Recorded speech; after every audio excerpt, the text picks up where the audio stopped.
Good morning. आज के बुधवार, कल के कोनो भिडियो करिनी, परशु दिन दुटो भिडियो करेছিলাম। तो আমার একটু তার আগে বলে নিই, লিভিং উইথ মিলিতে সবাইকে স্বাগত। হোপফুলি সবাই ভালো আছো, সুস্থ আছো, বেঁধে বেঁধে আছো। তো যেটা ভুল হয়েছে, পরশু দিন প্রাক্তনের ভিডিওতে যেখান থেকে লাইভ করেছিল সেটা আমার আমি বলেছিলাম ওটা দিল্লি নয়, নিউ দিল্লি নয়, নিউ দিল্লি লাউঞ্জ মানে যেটা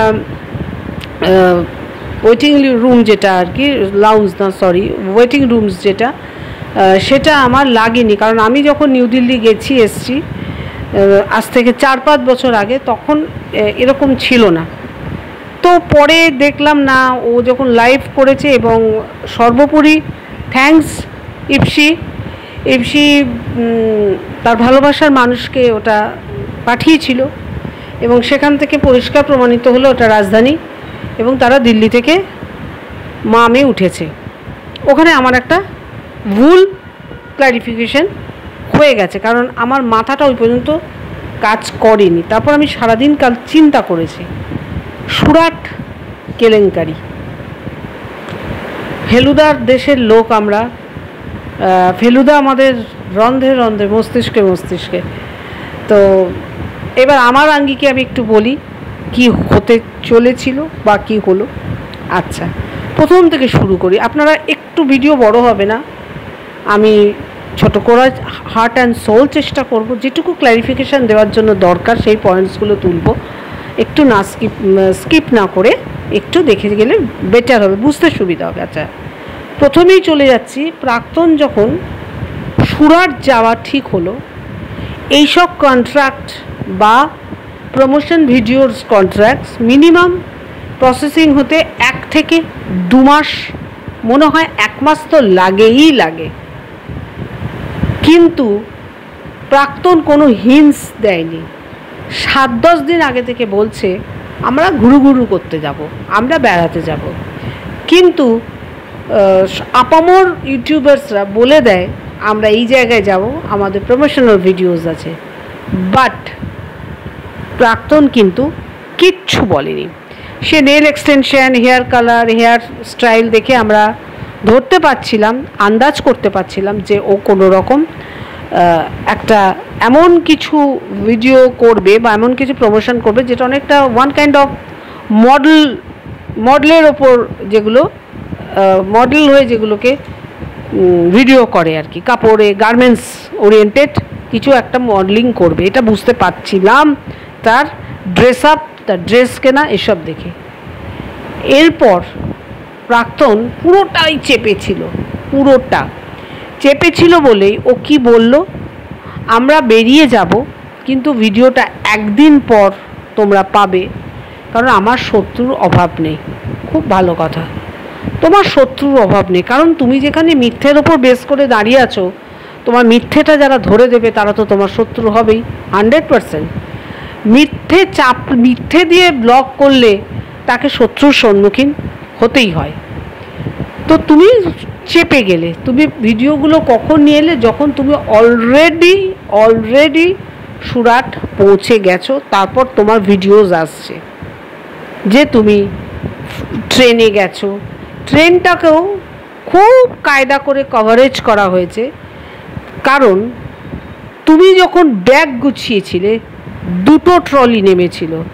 একটা ট্রলি সন্দীপের বাড়িতে দেখেছি বারবার, তোমরা ওই লাগেজ বক্স মানে করার সময় নেভি ব্লু কালারের ওই ট্রলিটা বারবার দেখেছি, আর একটা অরেঞ্জ কালারের যেটা তোমার সাথে দেখা গেছে।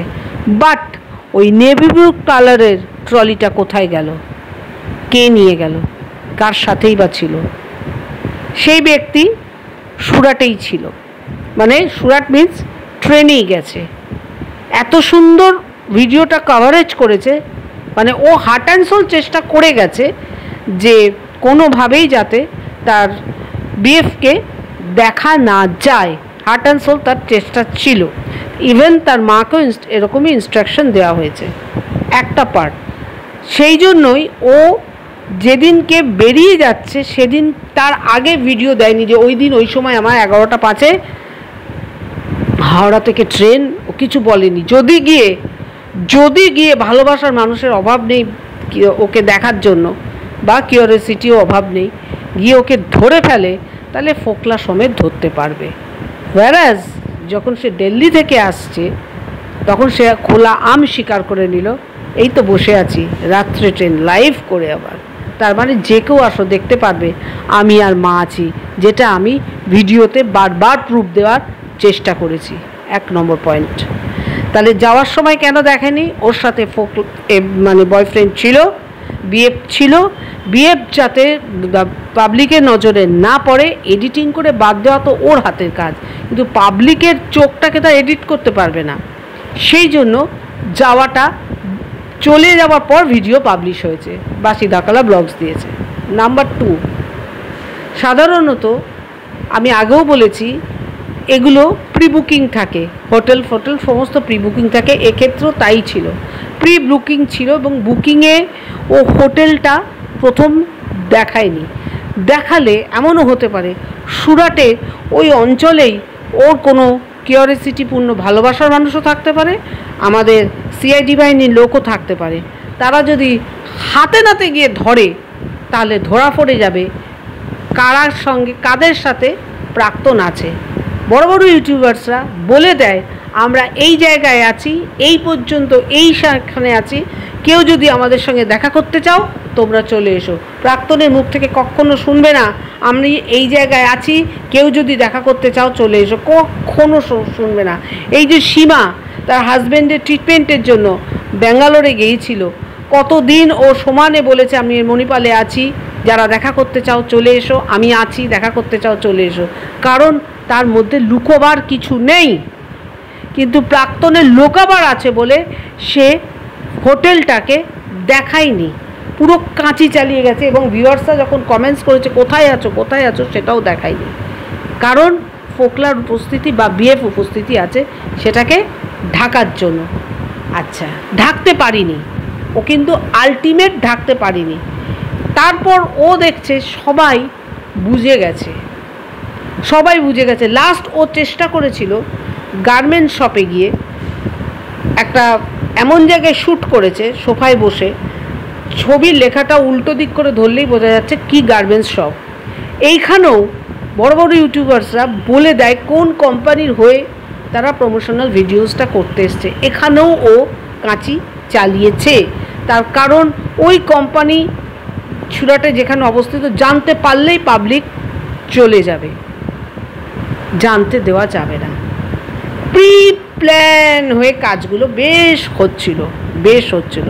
ইন দ্য টাইম ও ভিডিও রিয়াকশানও দেখতে পাচ্ছ, সব ও বুঝতে পেরে গেছে, পাবলিক বুঝে গেছে ও কোথায় আছে, বা আরও ডিটারমাইন্ড হয়ে গেছে যেদিনকে আরস ও কোন গার্মেন্ট শপে গেছে, যে ইপসিতা হাউস নাকি যে হাউসে বললো, গার্মেন্টস শপে গেছে মডেলিংয়ের জন্য বা প্রমোশনাল ভিডিওর জন্য, সেইটা যাহাতক আরস পাবলিশ করেছে, ও একদম বুঝে গেছে এইবার মানুষ এসে সার্ভে করবে বা বুঝতে পেরে যাবে।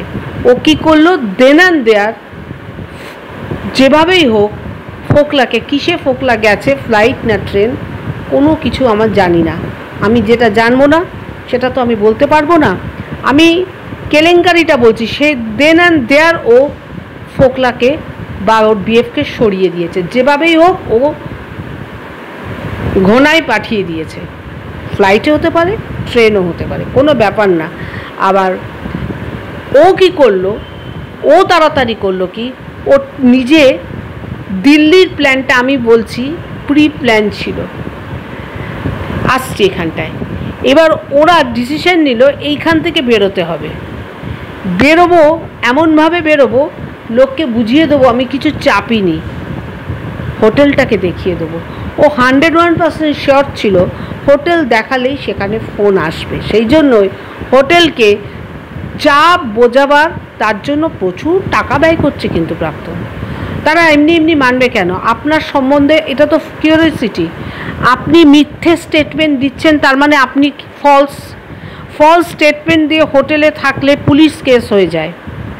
পুলিশ কেস হয়ে যায়, এমন কেউ হয়তো রেড করতে এলো যে ওরা অ্যান্টি সোশ্যাল ছিল, ওরা স্মাগলার ছিল, এরকম যদি কেউ এসে বলে আপনারা ওকে হোটেলে জায়গা দিয়েছেন, হোটেল মালিকের কেস হয়ে যেতে পারে মিথ্যে স্টেটমেন্ট দিলে। তাহলে এক্ষেত্রে প্রাক্তন মিথ্যে স্টেটমেন্ট হোটেল মালিককে দিয়েছে, অনেক মাল্লুও খচাতে হয়েছে, অনেক খসিয়েছে মাল্লু। তারপর ও ঠিক করে নিল এই হোটেলটাকে আমি ডিসপ্লে করে দিচ্ছি, এবার ফোন আসুক, ফোন এলে বলবে মার মেয়ে ছিল।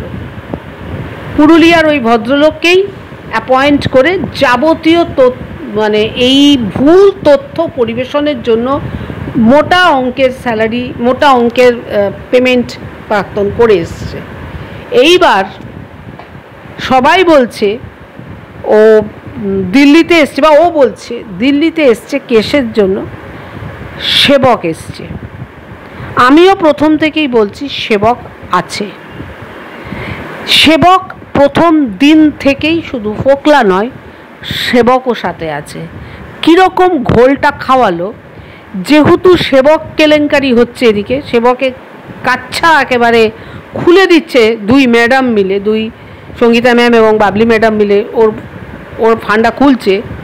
ও তখন করলো কি, আর একটা ড্রামা সাজালো, একটা ইন্ডিগোর ভিডিও শট, মানে ফ্লাইট ডিপারচার অ্যারাইভেল ডিপারচারের একটা ছবি শর্টসে দিয়ে দিল। কোন দিন শর্টসে দিল? যেদিনকে প্রাক্তন দিল্লি থেকে লাইভ করছে। যাওয়াটা কলকাতা এয়ারপোর্টের ছিল, আমরা প্রতিদিন যাই, চিনি ওটা কলকাতা এয়ারপোর্টে, কিন্তু যে লাউঞ্জের ভেতরটা দেখিয়েছে সেটা আমার মনে হলো ওটা দিল্লি এয়ারপোর্ট। কিন্তু একটা এয়ারপোর্ট কলকাতা টু দিল্লি এয়ারপোর্টের যা প্রাইস, আমার গুগলে আমি অ্যাট প্রেজেন্ট দেখি না, এর আগে প্রায় 4-5 বছর আগে আমরা ফ্লাইটে গেছি, 5,000 সামথিং এরকম ইন্ডিগোর ভাড়া ছিল। এবার ইনস্ট্যান্ট যদি কাটে, মানে 15 দিনের মধ্যে যদি কাটে, প্রচুর ভাড়া, তো ওটা কাটেনি। ওইটা যে কোনো ফ্লাইট, মানে আপনারা ইন্ডিগো দেখবেন, আমার কথা মিলিয়ে ডাউনলোড করেন যদি, ইন্ডিগো, এয়ার এশিয়া, তারপরে কিংফিশার, যে বিভিন্ন এয়ারপোর্টের যে বিভিন্ন যে ফ্লাইট কোম্পানি আছে, এগুলো যদি ডাউনলোড করেন, এরা দেখবেন সবসময় বিভিন্ন ডেস্টিনেশন ওয়াইজ ফ্লাইট ডিপারচার অ্যারাইভেলের ভিডিও দেয়। এবার ওইখান থেকে ভিডিও তুলে শর্টসে দেওয়াটা কোনো ব্যাপার না, ওইটাকে জাস্ট দিগ্ভ্রান্ত করে দিল যে অ্যাজ ইফ সেবক দিল্লি গেছে কেস সংক্রান্ত, সেটাকে সেবক দিল্লি যাওয়াটাকে অ্যাপ্রুভাল দিয়ে দিল প্রাক্তন। আমি দিল্লিতে বসে আছি, তার কারণ এখানে একটা কোর্ট সংক্রান্ত কেস আছে। যদি ধরেও নিই প্রাক্তন তার বাচ্চার জন্য কেস ফাইল করছে, সে তো সবে ফাইল করেছে।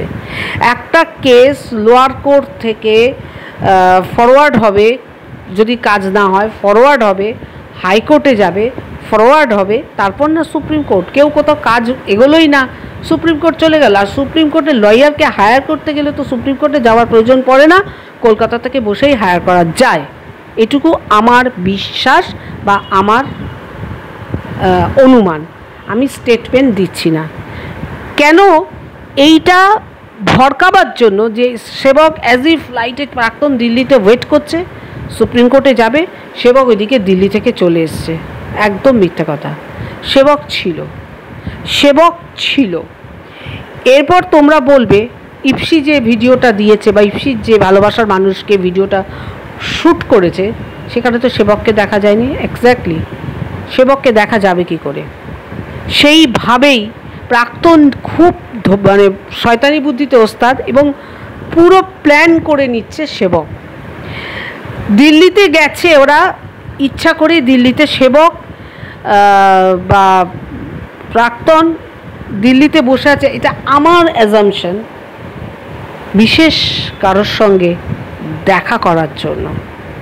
বিশেষ ব্যক্তিটি দিল্লিতে আসছে, এটা আমার অনুমান। ব্যক্তিটি না আসুক, ব্যক্তিটির অ্যাপয়েন্ট করা কোনো পার্সন যে দিল্লিতে থাকে তার সাথে দেখা করা। এবার বিশেষ ব্যক্তিটাকে সন্দীপের খুব কাছের, সুদূর ব্যাঙ্গালুরে থাকে একজন বিশেষ ব্যক্তি, ব্যাঙ্গালোরে, তার অ্যাপয়েন্ট পারসন দিল্লিতে প্রাক্তনের সঙ্গে দেখা করতে এসছে এই আইনের কেসটাকে কতটা ঘোটালা পাকানো যায়, কিভাবে আরও সন্দীপকে হ্যারাস করতে চায়।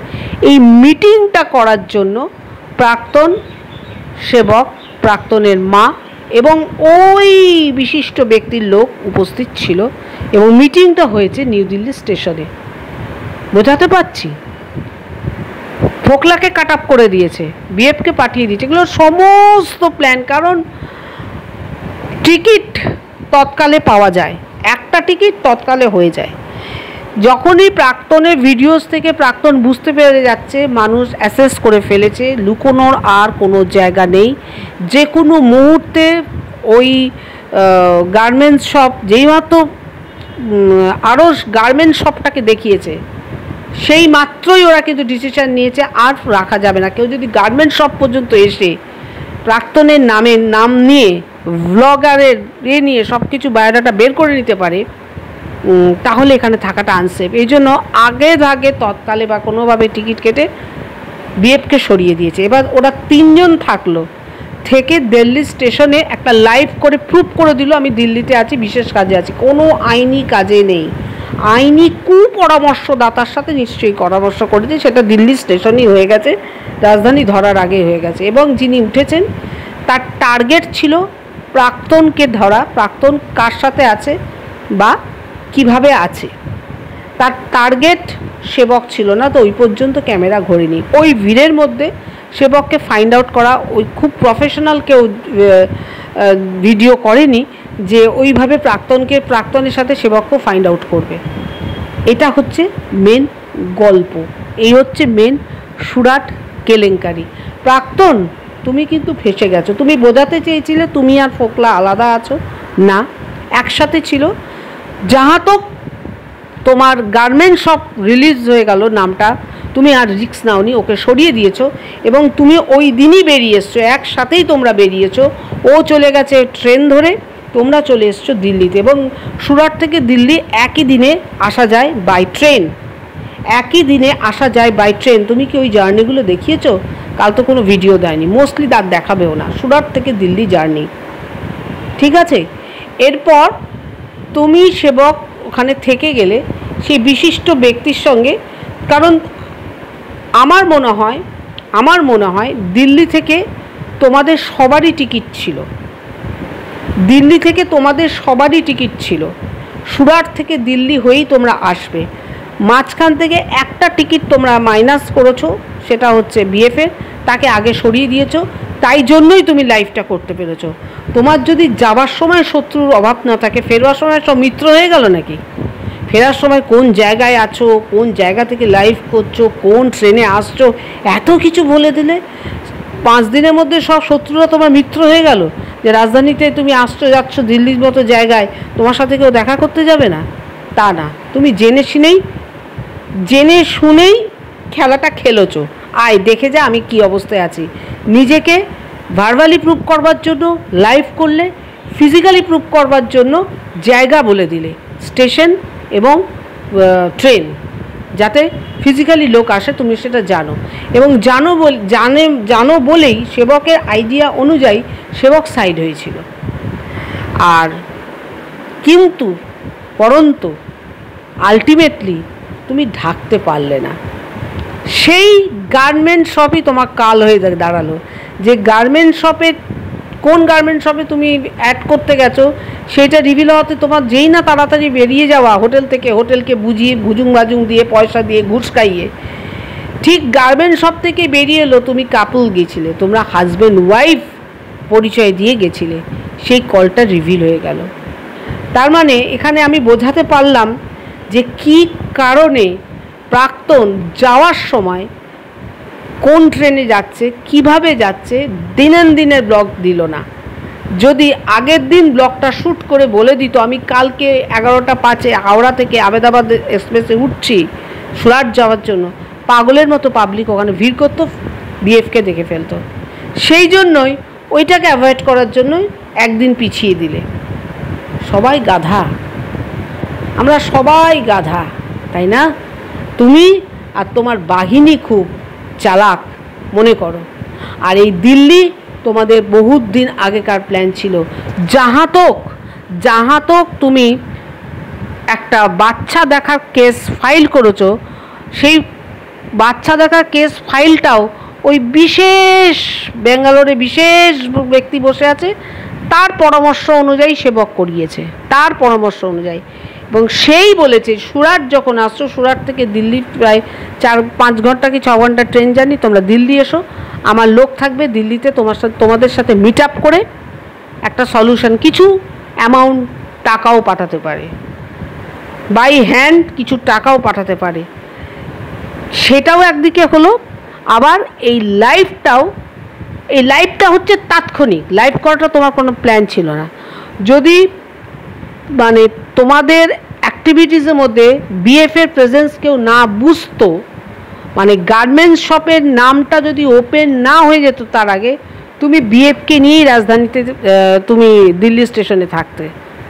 তখনও তুমি রাজধানীতে যাচ্ছ এটা বলতে না, এটা তুমি বলেছো যখন সব কিছু রিভিল হয়ে গেছে, তুমি প্রমাণ করতে গেছো না যা রিভিল হয়েছে সব মিথ্যে, আমি আমার মাই এসেছি, এটাকে প্রুফ করার জন্য তুমি লাইভ করলে।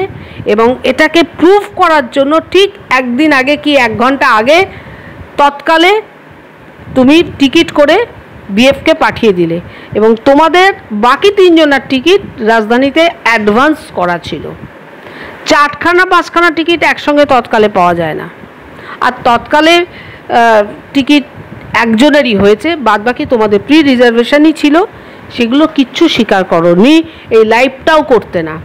সেই বিশিষ্ট ব্যক্তির লোক দিল্লি স্টেশনে আসতে বলেছে, তোমাদের এই গভীর কূটনৈতিক চালের পরিকল্পনা হবে। কূটনৈতিক চাল দিল্লি থেকে পরিকল্পনা নিয়ে এসেই বসিরহাটে এসেই অ্যাকশানে নেমে পড়েছো। কাল সীমার ভিডিও থেকে যেটুকু জানতে পারলাম, তুমি টাকিতে এমন এমন জায়গায় গেছো, খুব সাংঘাতিক জায়গা, মানে সেগুলো দিল্লি থেকেই এই প্ল্যানগুলোকে তুমি নিয়ে এসছো। সেটা কোনো সুপ্রিম কোর্টের উকিল প্ল্যান দিয়েছে বলে অন্তত পক্ষে আমার মনে হয় এটা ওই বিশিষ্ট ব্যক্তি কিছু টাকা প্লাস কোনো পার্সনকে অ্যাপয়েন্ট করেছে তোমার সঙ্গে দিল্লিতে মিট আপ করার জন্য। হোপফুলি কেসটা বোঝাতে পারলাম। সুরাট কেলেঙ্কারি প্রাক্তন যে উদ্দেশ্যে তুমি সুরাটে গিয়েছিলে প্রমাণ করার জন্য, তুমি আর মা, সেটা প্রমাণিত হলো না। থ্যাঙ্কস আরস, মেনি থ্যাঙ্কস যে এই ভিডিও কলটা, অডিও কলটা রিভিল হয়েছে বলেই পরিষ্কারভাবে প্রমাণিত হলো যে ওর সঙ্গে ওরা হাজব্যান্ড ওয়াইফ রিলেশনে ওই গার্মেন্ট শপে ছিল। এবং ওই গার্মেন্ট শপে বিএফ ছিল বলেই গার্মেন্ট শপটাকেও দেখাতে পারিনি, লোকেশন তো দেখাতে পারিনি, গার্মেন্ট শপের নামটাও দেখাতে পারিনি, যেটা প্রত্যেকটা ইউটিউবার্স দেখিয়ে দেয় কার হয়ে তারা প্রমোশন ভিডিওসটা করছে।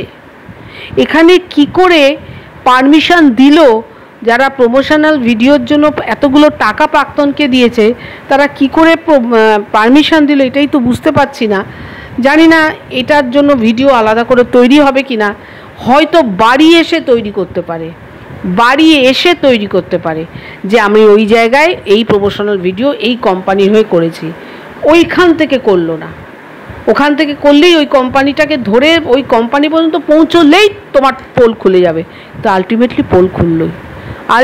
পোল খুললোই। তোমার স্বপ্নের বাইরে ছিল কেউ ফোন করে ওই উল্টো ছবিটাকে সোজা করে সেই হাউসের, ইপসিতা হাউস না কি হাউস, নামটা হয়তো আমার ভুল হতে পারে, ইশিতা হাউস না কি হাউস, সেই নামটাকে বার করে গুগল থেকে ফোন নিয়ে যে কেউ ফোন করবে, এটা তোমার স্বপ্নের বাইরে ছিল।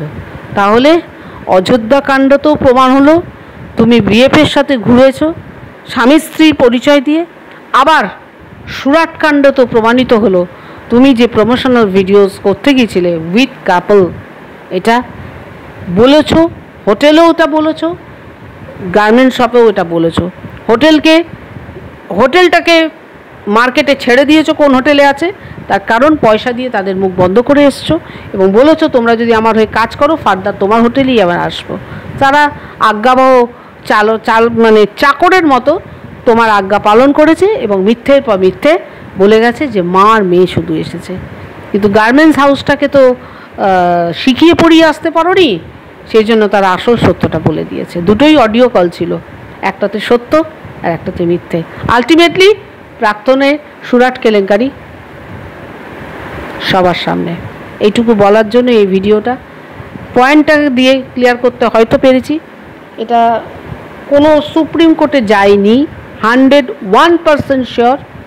এইখানে ওই বিশেষ পার্সন ব্যাঙ্গালোরের থেকে অ্যাপয়েন্ট, কোনো ব্যাঙ্গালোর থেকে যে এসছে আমি সেটা বলছি না, কিন্তু ব্যাঙ্গালোর থেকে অ্যাপয়েন্ট করা হয়েছে এবং সে এসেছে, কুটকাচালি বুদ্ধি দিয়েছে।